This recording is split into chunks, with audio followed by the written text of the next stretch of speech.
Good morning, everyone. Welcome to Living on Zepbound. So, let's have confession time. It's time to discuss what I discussed with my primary care physician. So, long story short, I actually recorded this whole video on Monday, February 3rd, the day I actually met with my doctor. But Alonda trying to be cute. Alonda was like, ooh, on Sunday, I'm going to stand on the scale and I'm going to put that footage at the end so they can see how well the medication's doing. Plus, Sunday, the 9th, was my 1 year recording on YouTube. So February 9th was the first video I ever posted. So I was like, full circle. Well, about 10 minutes after I woke up, my phone died, like completely died. We spent about 3 hours trying to play around with chargers and taking the phone case off. And eventually we realized my phone's dead. Like, will not turn on, no up, no down, no side, nothing. Got on YouTube, nothing. Went to the AT&T store, nothing. I actually walked out with a new phone. So hello to the new phone. So all that footage from Monday, gone. Now, I know you're thinking, but what about the cloud? What about the cloud, Alonda? Well, Alonda kept all her passwords on that phone. So Alonda has locked herself out of her phone. So I'm waiting on Apple customer service to allow me to recover a password or create a new password, because I don't lock myself out, y'all. I kid you not. This new phone has 0 on it. No apps. It only comes with what comes on Apple. 0 apps. I can't download an app. You know why? Because you got to know your Apple password to do that. So there's no CapCut. There's no YouTube on here. So let me say this. I formally apologize to anyone who has sent a message, a comment, a question, and they have not heard from me. That's because I cannot get into anything yet. I can get in onto stuff on my school computer, which is weird. So weird. Thank you, school. But we're off this week. I do have a brief meeting today, so I'm going to grab my computer and see if maybe I can go around the system. I don't know. Yesterday, for whatever reason, I had to run up to the school. Had a meeting, run up to the school, and I used my computer and I realized some of my apps were still open so I could get into them. So I was like, cool, great deal. Got home and no. So I'm re-recording this. All right. Hi, I'm Alonda. I'm a 47-year-old mother of 6, a high school teacher, and I'm on a weight loss journey. I use both Zepbound and compounded tirzepatide to help me lose over 70 pounds. Yes, that's right. I have finally hit my 70-pound mark. Yay! So I still have, today's Tuesday, Wednesday, Thursday, Friday. So I have 4 more days before I stand on the scale again. So Friday's video, you'll see the number. Hopefully I'll have CapCut and all the fun stuff. But I went to my doctor's appointment last week, and I think y'all know that I have not told her that I was on compound. She's not a big fan of compound. She's not. She is all about name brand. I don't know if she gets a kickback or anything like that. I don't know. But anytime I mention, can you write me a script? How do you feel about compound? I got shut down. So in October, I started using compound. I kind of played around with a bunch of different telehealth companies because they were having deals, and there's been a lot. I've actually gone through 4, a possible 5th one that I ended up not going with because they were irritating the crap out of me. But I've gone through 4, and I'm actually sticking to 1, and that is Mochi Health. So I'd like to thank Mochi Health for sponsoring today's video. But as I was saying, I went to my doctor's appointment And I told her assistant, hey, I'm gonna need to talk to the doctor and let her know I'm on a compound. She kind of looked at me like, whoa. I said, yeah. I figure if I tell you first, then I'll be forced to tell her when she come in. So when my doctor came in, she was very proud of the weight loss, because with my doctor, I go every 3 months for blood work and like labs or refills, and just to discuss where I am on the titration level. So she liked seeing what she saw, and I told her, I said, hey, Zepbound's been doing good, but I also now use compound. I kind of take turns. And she looked at me and she was like, why?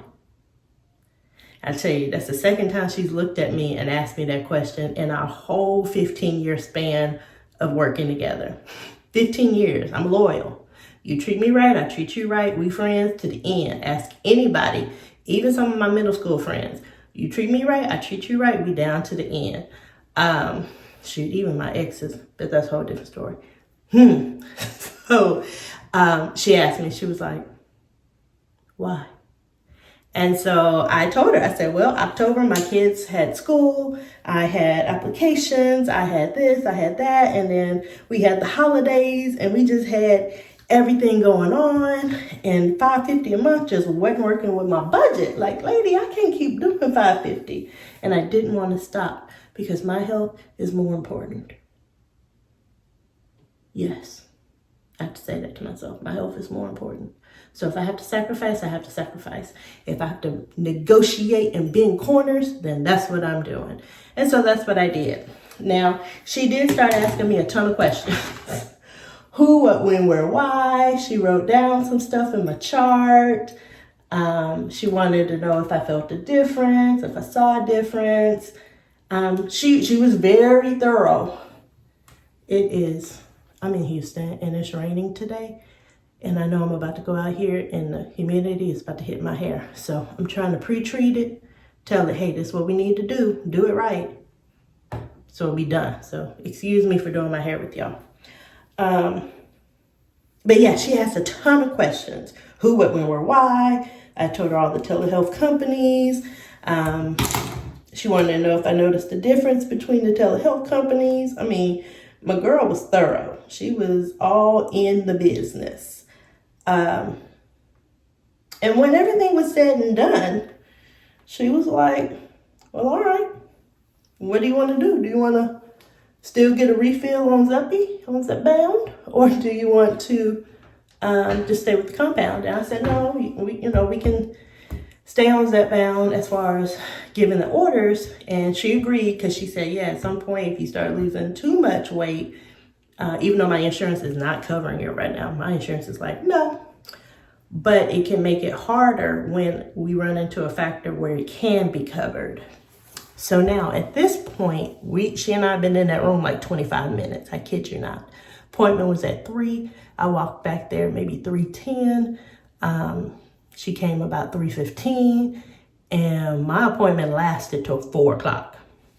So in that 4 o'clock span, she had other patients. She did. So she was like, well, I heard that they're I heard the FDA approved Zepbound for sleep apnea. Call Blue Cross Blue Shield, because that's who's my insurance, and see if they'll cover it. Well, I know Blue Cross Blue Shield may be my insurance company, but I had to call Express Scripts. So I called Express Scripts, and she left in and out while I was on hold. And we got on a phone call with the pharmacy. Yeah, y'all. The moment the person answered from customer service, and I explained, hey, will it get covered because I have sleep apnea and I have my study and all that. I peeked my head out and I told the lady, the vitals lady, I was like, hey, hold on. So a few minutes later, the doctor came in and the customer service person said, hey, I'm gonna put a pharmacist on the line. So it was all 4 of us, me, my doctor, the pharmacist, and the customer service person, all talking about if my insurance would cover it for sleep apnea. Now this is the deal. I'm telling y'all this, y'all. We living and learning. Just because the FDA has approved it for sleep study does not mean that it has gone to the insurance companies yet. Okay? FDA, and then the insurance companies have to go through their whole process. So Blue Cross Blue Shield is doing their whole process, and we don't know how long it could take. It could take 2 days. Like I could call last Monday and this Monday, oh wow, now it's covered. Or it could take another 6 months to 12 months before they cover Zepbound for sleep apnea. Now, as it was explained, sleep apnea is a contribution of overweight, so obesity, and the issues with the snoring, which is linked to the overweight.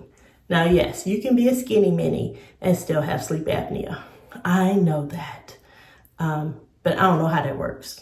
As far as the pharmacist explained, sleep apnea has 2 contributing factors: weight loss or obesity, and the issues that it causes on sleep, as far as the nose. Zepbound is the only FDA-approved medication to cover sleep apnea with those 2 components. So because my insurance does not cover, I'm gonna stop, hold on. I apologize, y'all. I had to get my water. So just because the insurance says they'll cover it for sleep apnea, they still may not cover it because of the weight loss component. So my doctor and I agreed, yes, we're gonna keep me on Zepbound. I'm gonna keep zepping, and or at least making the refills, like putting in the prescription for the refills, even though I'm going to be mainly using compound. Now this is where we got serious, because she was like, Alonda, I don't like that you're using all these compound companies. Pick one. And so I picked Mochi Health. And the reason why I picked Mochi Health, one, is because their customer service has been above and beyond. Many of our telehealth companies, when you want to make a phone call, you can't. You have to email or sometimes leave a message on the app. But with Mochi Health, you actually have a phone number. When it came down for me to make my appointment, it was simple and easy. I made the appointment. I seen faces of doctors, so not just names, but actual faces. Like I could connect. Oh, that's the person I want to work with. And then I was given a whole bunch of options. Some of these telehealth companies that I've worked with, you get like 1 or 2 for the day, 1 or 2, and they can go out as far as 2 to 3 weeks. I didn't have that experience with Mochi Health. In addition to having the face-to-face televisit with the healthcare physician, I also have access to a dietitian. So my doctor got on me about that, which I'll talk about in a moment. But overall, Mochi Health also gives the capability of mental health services. They also prescribed not only compound GLP-1s, but they can also prescribe name brand medication. Now, yes, there is a $79 fee, monthly fee. But if you use the code below, and I'll link it in the little description box, you actually get $40 off. So between the medication being $199 for all doses and the fact that you get the discount, your first month of medication is like $230. Actually, I think it's $238. Yeah, something like that. But it's still one of the best prices out there. And like I said, if you have any questions, you actually have someone to call. Y'all know that. I ran into that a couple weeks ago when I was trying to find out my dosage. That was a whole different company. I haven't had any issues so far with Mochi Health. And so that's one reason why when they approached, I was 100% on board with talking with them. Yeah, they've treated me well, and I know they'll treat you well too. So that's who my doctor has me written down with, is Mochi Health. I'll be getting compound from them, and from time to time, if I need to, my doctor will actually send my prescription to Mochi Health, and I can get name brand from them as well. So, in addition, there's another little bonus that I didn't even know, but Mochi Health will work with you to get your blood work. It's all covered. They will also work with you to get a sleep study performed. And that, again, is something we talked about because I'm hoping that someday soon, my Zepbound will be covered due to the sleep apnea piece of it. Now, even if it's not, I still can use the compound and continue on my goal of 100 pounds of weight loss. So, yay! So, with everything all said and done, my doctor was 100% happy with everything that we discussed. Now, I don't know why I thought I was about to go into this office and get cussed out by a grown-ass woman to another grown-ass woman. But it's amazing. When you give respect, people show respect. So it's a beautiful thing. I live by that. Treat others as you would want them to treat you. So I am 70 pounds down. Doctor's appointment went well. I actually went a couple of days ago to get my blood work done.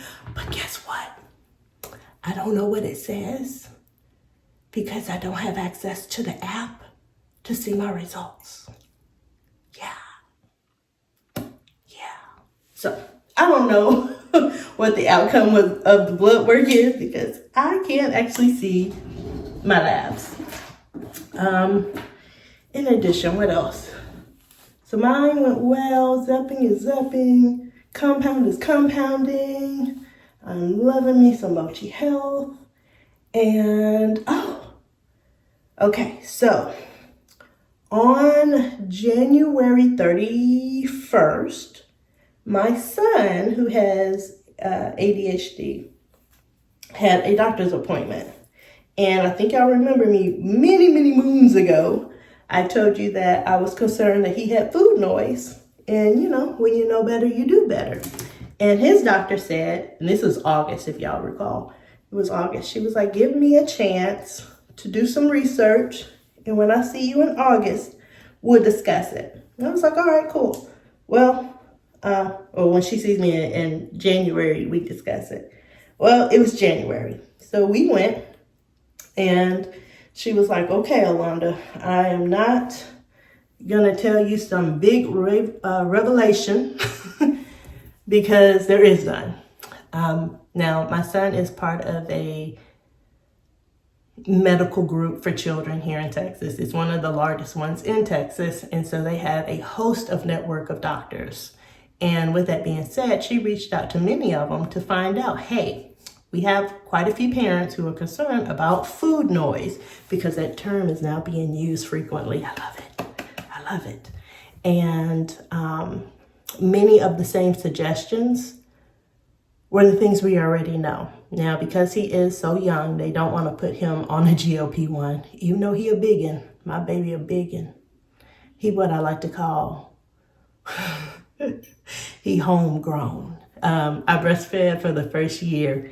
And he just a biggin. He a big boy. He's always been a big boy. On the percentiles, he's always 99. 99 percentile on height, 99 percentile on weight. That is just who he is. He is my big boy. And, you know, my kid is very active. So it's not a factor of what we eat. He is extremely active. And I've mentioned that before, so let me just break it down for any of our newcomers. All my kids are extremely active. I do that by design. I want to keep them busy, so I stay busy. Plus, if they're busy, there's no trouble. So my son, the 11-year-old, he swims. He's a competitive swimmer. He's also a triathlete. And he does basketball and football. And right now, he is working on lacrosse and track. Yes, he's doing dual sports at the same time. And again, I do that by design. I have twin daughters that I adopted. One, she just had her last high school basketball game last night. Tear. They made the playoffs, but they lost. Yeah, that was hard for her. Like I told her, it was going to happen at some point. Like at some point, high school basketball ends. And my wrestler, she goes to state this coming up Friday, Saturday. So her last time to compete will be this weekend. I also have a 16-year-old daughter who is in volleyball, basketball, track, violin. I think that's it. It better be it. Otherwise, I'm missing the sport.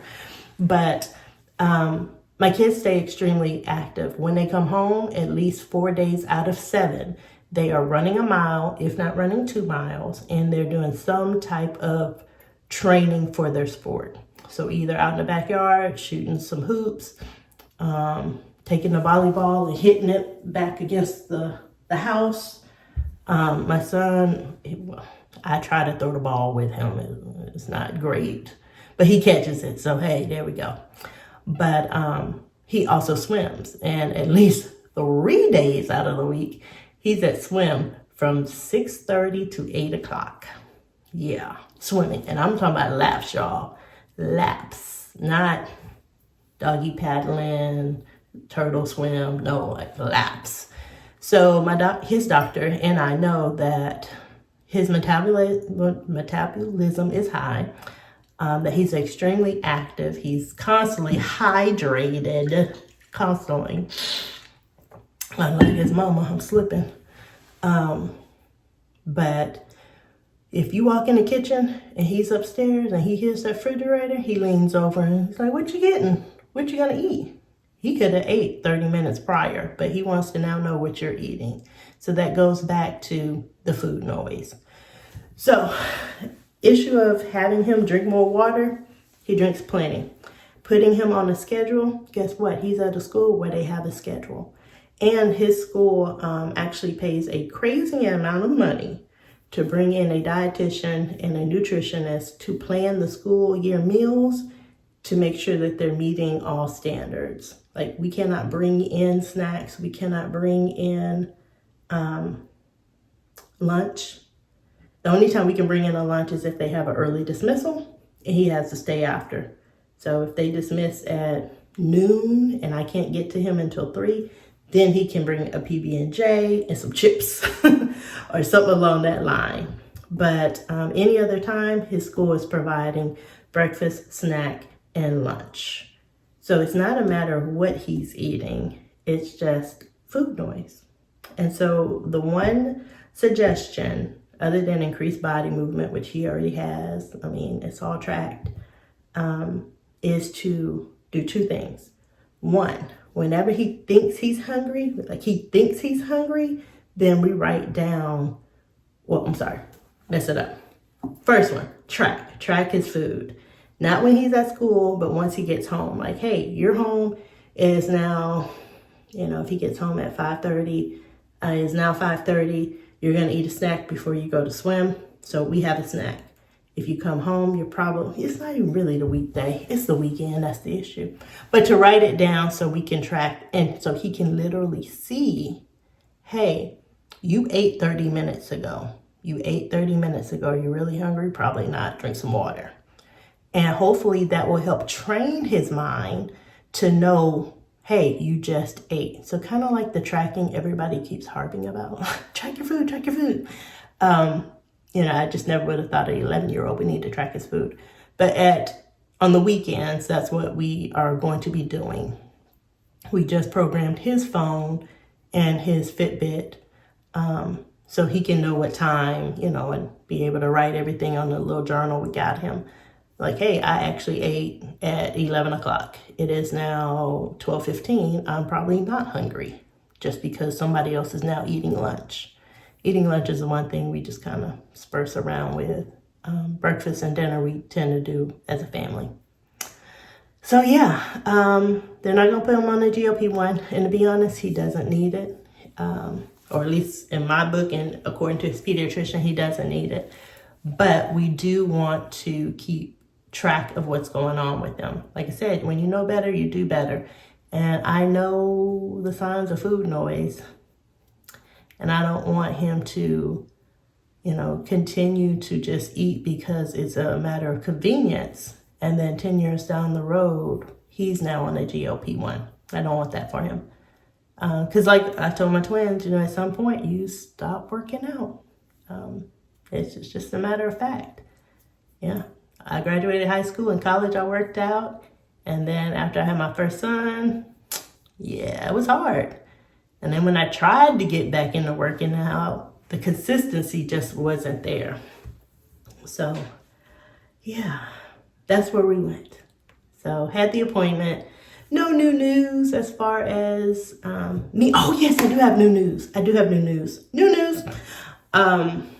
So I was on a blood pressure pill for the last 11 years. So my doctor decided to change it. And I will say, I think that is what's making the difference in my body. My doctor also wanted me to get with a nutritionist or a dietitian. She was like, pick whichever one your insurance would cover. But like I said, with Mochi Health, I have access. And talk about actually what I eat. Like I have been tracking for the last 2 weeks, but actually what I eat. I know I'm saying I'm cutting out sodium, but who really knows if sodium is in the seasoning? Like it could actually be labeled something different, not just sodium, not just salt. It could be diacylmorphosis. I just made that up. It could be that, which is a code word for salt. So with me being off this week, I am going to look into that and hopefully try to piece together what are we cooking with that could be influencing my inflammation when it comes to sodium.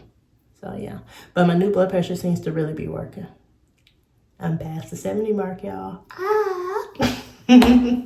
So y'all take care, and I'll see you Friday.